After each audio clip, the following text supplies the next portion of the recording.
All right, man, peace. I get a lot of brothers who come on my channel and they get very upset with me because they're members of the cult of Kobe Bryant. They claim that I hate on Kobe, things of that nature. I have no idea why. I'm more than fair to Kobe being Bryant. There have been thousands of players who've come through the NBA over the course of the past 70 years or so. I state that I have him in my top 15 of all time. For whatever reason, his cult of fanboys thinks that that's an insult to Kobe Bryant. I have no idea why.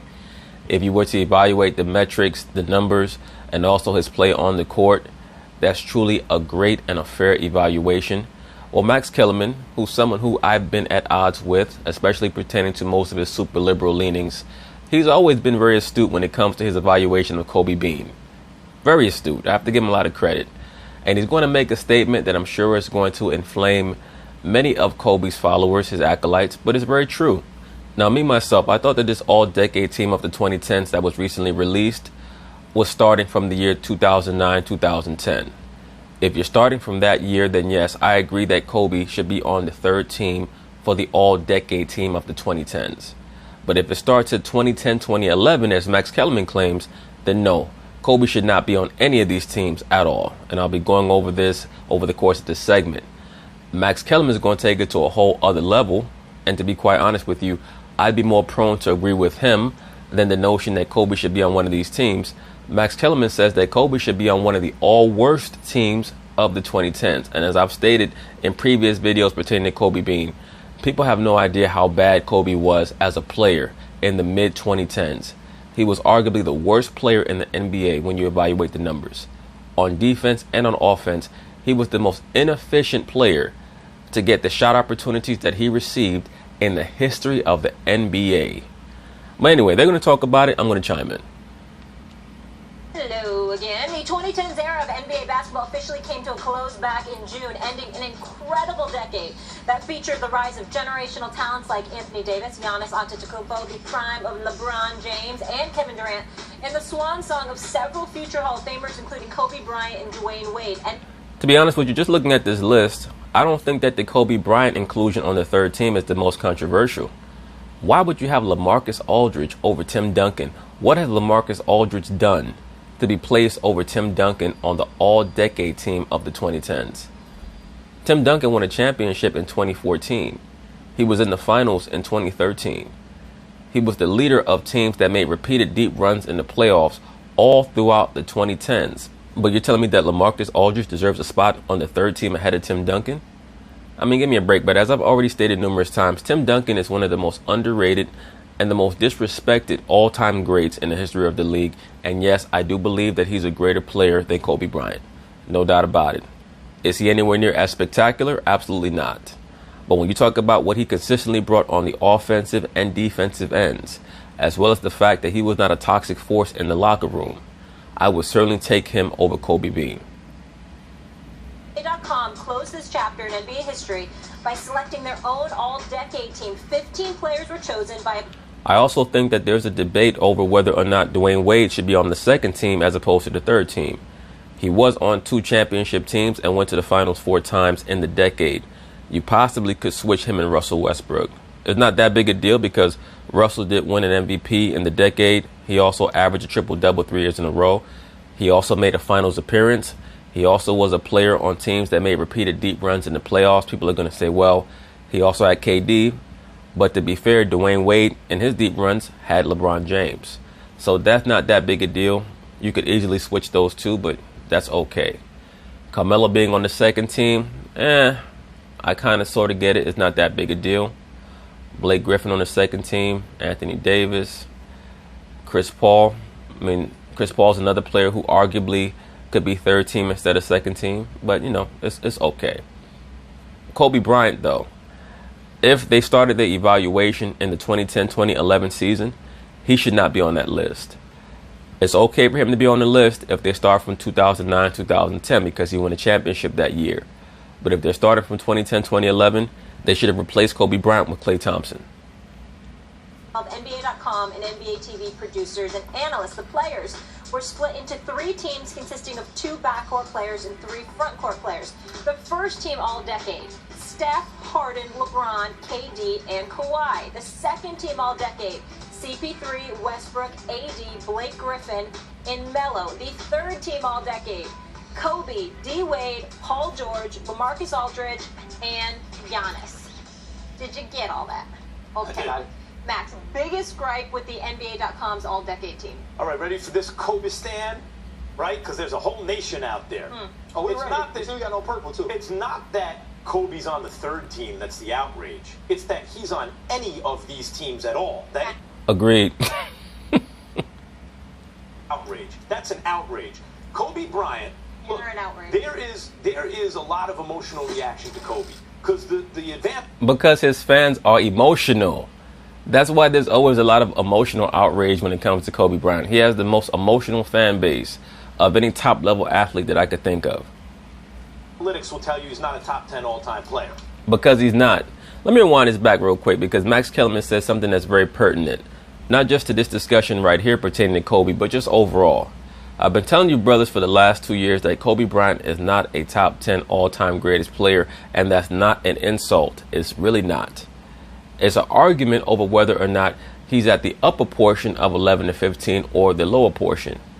Because there are certain people who understand the game who might take Moses Malone over him, who might take Dr. J over him. There are players who are in that sphere or in that strata that you could debate whether or not they're greater than Kobe, especially if you understand what they were able to accomplish. But let me rewind this back just a little bit. Did you get all that? Okay. Max, biggest gripe with the NBA.com's all-decade team. All right, ready for this Kobe stand? Right? Because there's a whole nation out there. Oh, it's not that we got no purple, too. It's not that Kobe's on the third team that's the outrage. It's that he's on any of these teams at all. That is the outrage. That's an outrage. Kobe Bryant. You're an outrage. There is a lot of emotional reaction to Kobe because the advanced analytics will tell you he's not a top 10 all-time player. Because he's not. He's not a top 10 all-time player.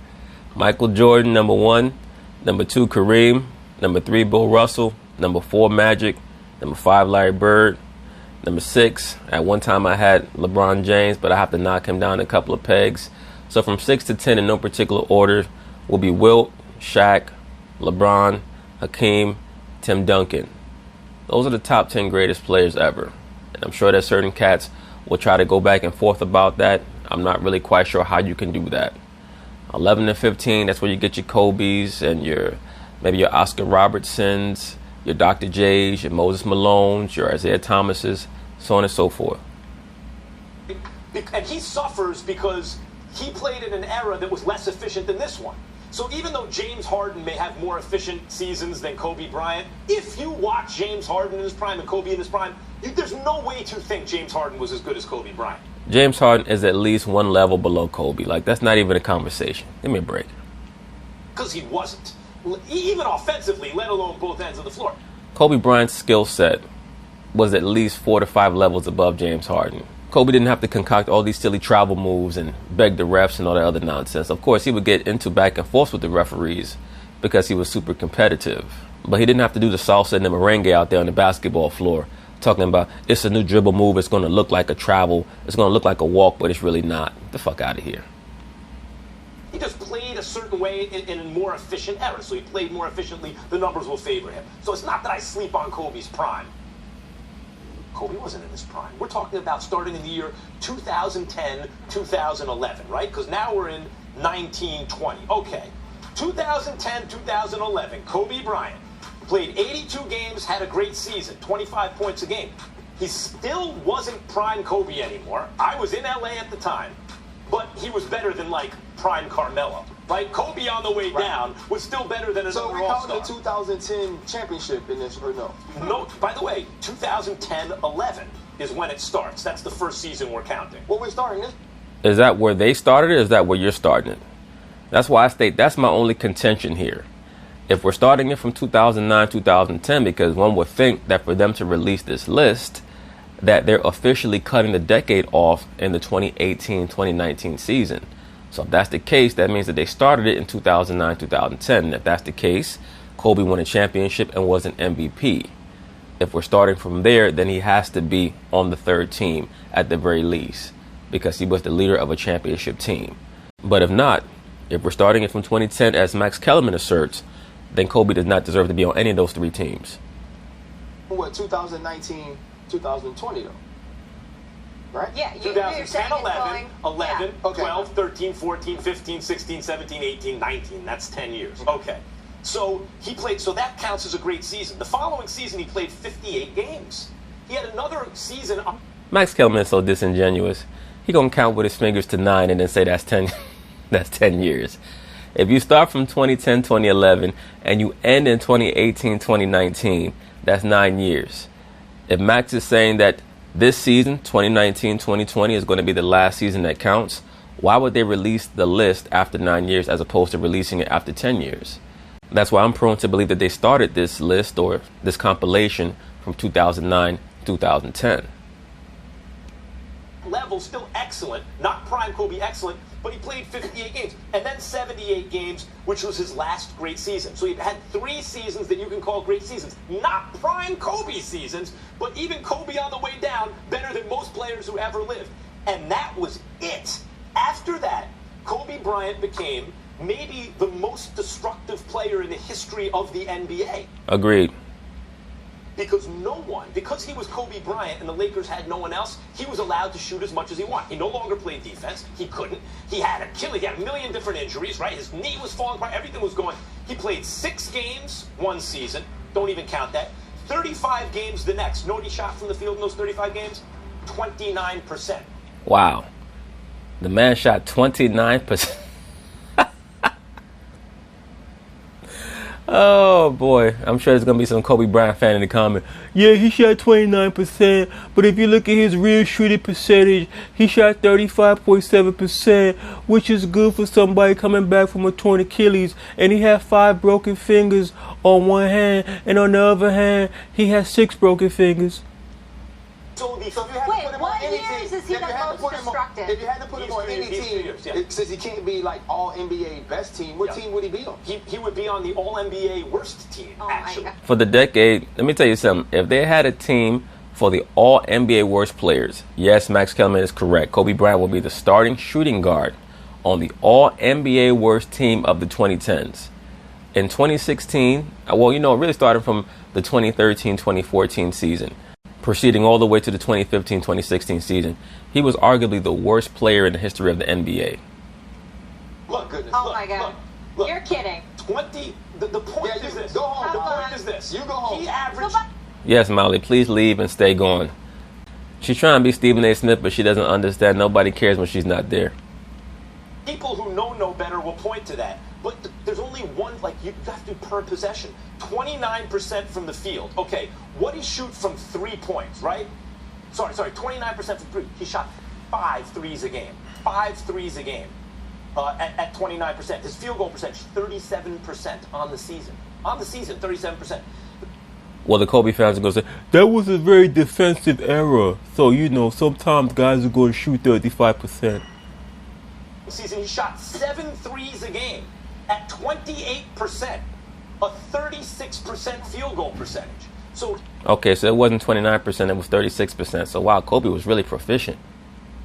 do you agree that if someone shoots 7 threes a game and shoots under 30% and shoots under 40% from the field and takes a million shots a game, that's a terrible offensive player? Well, that's a terrible offensive system. That's a terrible job by Kobe. But even more than that, that's a terrible job by the coach and the general manager. They should have sat his ass down. I'm the most Hold on, destructive player in the NBA. All Right, but then what would he be if he's not the most destructive player in the NBA, taking 7 threes a game at a 29% clip, Molly Count? That's why your job is to be the moderator, not one of the participants in the debate. You still have not come to understand that, but I don't blame you. I blame Stephen A. Smith because he's scared of women. All these guys at ESPN, they're scared to chastise the woman because they believe they're going to get written up or reprimanded or even fired. worst team. Well, Some of these guys, and I'm not saying he played at Giannis's level for 3 years, Yeah. but Giannis is on this team for the last 3 years of his career right now, right? We also have to remember that the reason why Giannis Antetokounmpo makes one of the all-decade teams is because he won an MVP. And the season that he had was historic. You can make a serious argument that Giannis Antetokounmpo should have been the third player in the history of the NBA to win an NBA Most Valuable Player award and the Defensive Player of the Year award in the same season. Like, he really had a realistic chance at winning both of those accolades. That's why he has to make the third team. Kobe Bryant, if you're starting from 2010, 2011, he should not be on any of those teams. He's on this team because he went, I think it was 22, 25, and then last year he was the MVP. You talk about those first 3 years of the decade for Kobe, those were solid years. And I agree with you. I don't necessarily think he belongs on the third team. I don't know if Kobe belongs on the all-decade team because he was declining, and he had declined. There were 3 great years. How does that put you on an all-decade? There weren't even 3 great years. The 2010-2011 season was good by Kobe Bryant standards. The 2011-2012 season was terrible. He shot 43% for the season and then in the playoffs, and nobody brings this up. Kobe single-handedly blew 2 games in that OKC playoff series that cost them that series. No one talks about it. That's what inspired him to take his ass over there to Germany and have them inject whatever they injected into his knee, which is why he had that great comeback season in 2012-2013, which ended with that ruptured Achilles. What is Giannis? Giannis has 3 great years.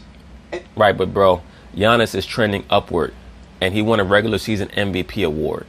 It's very difficult to leave an MVP award winner in the decade off of any of these teams. If you look from 2010 all the way to 2019, I believe the only MVP award winner who was left off of any of the teams was Derrick Rose. And that's because his career diminished so rapidly that it's very difficult to put him on any of those teams because he basically only had one standout season. Russell Westbrook, James Harden, Giannis Antetokounmpo have had multiple great seasons in the decade, and they've been MVP award winners, which means they were voted or considered to be the best player in the entire league. You can't really leave a player off of one of those teams when they get an accolade like that. And their career is trending upwards. The same thing. Yeah, but Giannis also has other years where he didn't stink. When you right, but you are pointing to 3 years. No, but you also take credit away when a guy is allowed to submarine a team. Yeah, that's the thing that Ryan Clark and many Kobe Bryant fans don't quite grasp or understand. The 3 seasons that Kobe had post Achilles rupture are historically bad. They're not just bad, they're historically bad. It's not like he came back from the injury and became an 18-point per game guy shooting 45% coming off the bench a la Dwayne Wade. He came back and was shooting 35%. He was the least efficient and least proficient player in the NBA and arguably in NBA history. Like, it was historically bad. How did that take you off the third team to the all-worst team, though? Because this is the thing. Kobe Bryant still had a measure of skill. He just didn't have the athletic ability anymore to really make that skill work for the team. And he did not have the basketball IQ, even though he claims to be a basketball genius, or the wherewithal to know how to utilize his teammates to take the onus off of himself or the attention off of how much his overall athleticism had diminished. Because he was Kobe Bryant, because the team had no one else, and they were selling tickets because people were watching Kobe still do his thing, reliving the past. He was allowed to take things like 7 threes a game, to shoot all the time. And what I'm contending is no player as ineffective offensively as Kobe was at that point, as inefficient, was ever allowed to shoot that much. Absolutely. That makes him the most destructive. And that he couldn't play any defense. So Kobe was there to entertain. Well, he was always an overrated defender. He had seasons where he was a great defender. Don't get it twisted. In the 2000s, Kobe Bryant had seasons where he was a great defender. 2009, 2010, 2000, he was a phenomenal defender for certain seasons. But he also had years where he was average at best. And by the 2010s, he was a terrible defender. It's not to win games. But that's not on Kobe, right? That's on the Los Angeles Lakers doing a deal with Kobe that made you have to keep him. And also not bringing in players that were around him or that wanted to be around in order to help Kobe be more efficient. Well, name a player in the history of the NBA who wanted to be around Kobe who wasn't a role player like Derek Fisher. Actually, I believe that Derek Fisher is the only player in the history of the league who actually wanted to play with Kobe. You know what? I'll count Ron Artest and Matt Barnes. I'll count them because they were brought in to be muscle for Kobe. Still the best from a skill level. He was still the best talent on the team. And that's not saying much. That's the reason why the Lakers have been so bad the last 5 or 6 years. because Kobe arguably had the highest skill level of anyone on the team, even in the mid-2010s, despite the fact that he was the most inefficient player in the history of the NBA. A guy from the third team to the all-worst team is more my problem with you than anything. I challenge you to find me a player who could do more harm. Now, Kobe might say something like, I was trying to show these young guys something. This is how you go about your business. This is how you play without fear, whatever. Yeah, that'll be the line that he tries to sell you. That line of bullshit.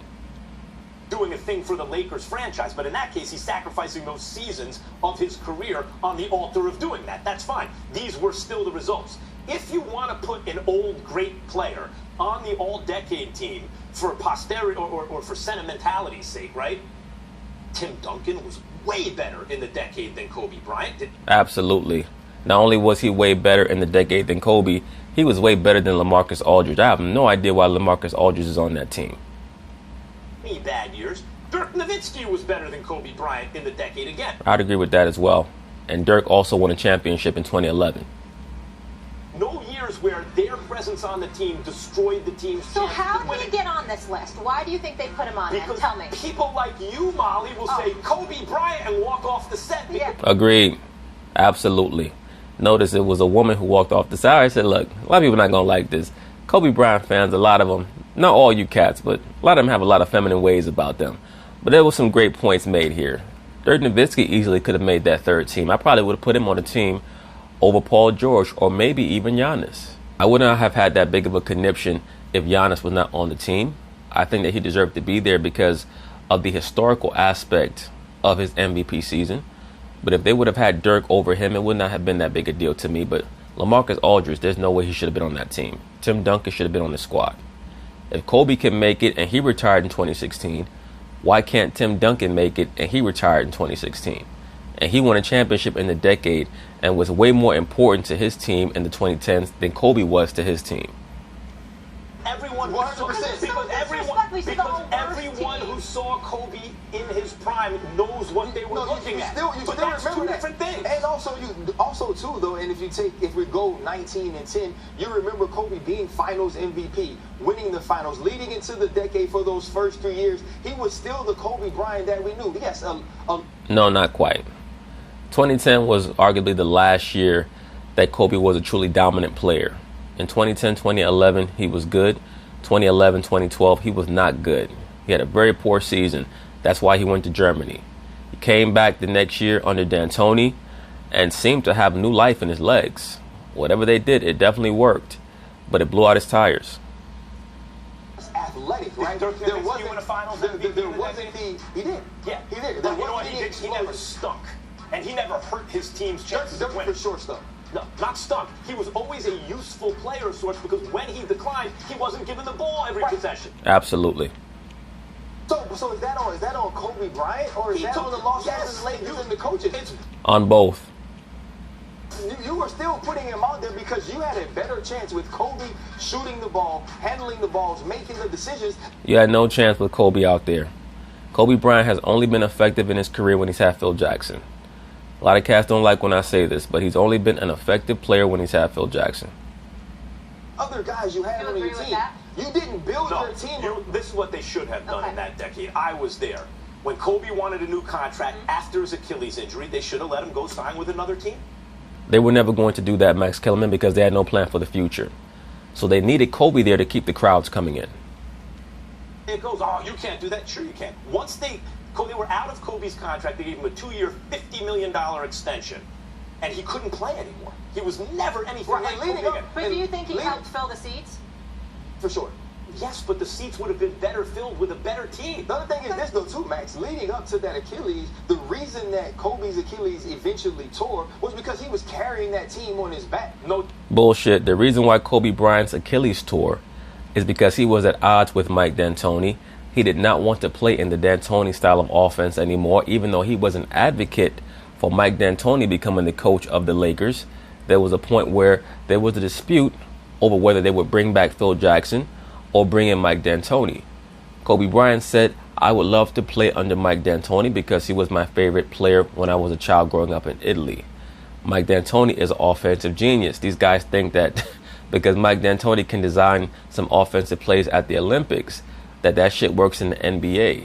Yes, it works, but you have to have the right personnel.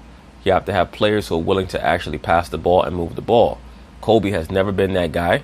He will never be that guy. So he hijacked the whole offensive system late in the season with about a month and a half left. He tried to play 45 minutes a game the last month of the year and ended up blowing out his tire.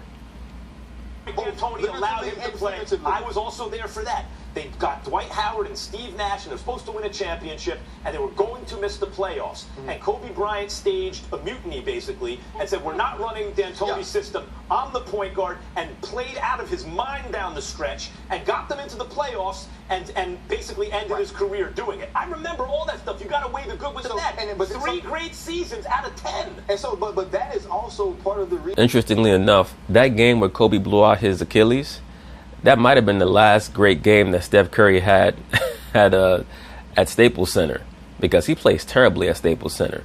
But that game, for whatever reason, Steph Curry had like 30-plus points in the first half. They were going at it. And then Kobe got hot in the third quarter. He gets the extension, why he gets the deal. Because you're really speaking of remembering Kobe's glory days. They were just remembering what he did that year to get them to that point. Is he one of the 15 best players of the decade? Of this, the previous decade, obviously, but he's one of the 3 best players, maybe the best player, right? Of this last decade, is he one of the 15 best players? Hell no. If we can count 3 years, as it for Giannis. Fair enough. No, that's what I'm saying. Final He for sure the bottom 15 worst. The most. Well, Ryan Clark is trying to compare Kobe Bryant's 3 years in the early part of the 2010s to Giannis's at the end of the 2010s. The difference is that Giannis Antetokounmpo was an MVP winner. Kobe Bryant never won an MVP in the early part of the 2010s, so you can't synchronize them. Productive player. He the bottom 15 worst in the last 3 years of his career. That's disrespectful. I love Kobe, but I tell the truth. I tell the truth on Derek Jeter, Kobe Bryant, whoever. Good job, Max Kellerman. Very good job, sir. And I like a lot of the stuff you've been putting out about Kobe, by the way. Max Kellerman. For the last month or so, you've been on a roll with this. You brought up the Kawhi Leonard comparison to Kobe. Now you have correctly asserted that Kobe should be on the all 2010s worst team, as he should. At least, unless or presuming that they're not starting from 2009, 2010. If they're starting from 2010, 2011, I agree with you, sir. He should be on the all-decade worst team, because as Max has correctly asserted or put forth, postulated, or what have you, Kobe was given more opportunities to be bad than a player at the end of the bench, which makes him a worse player. But anyway, peace.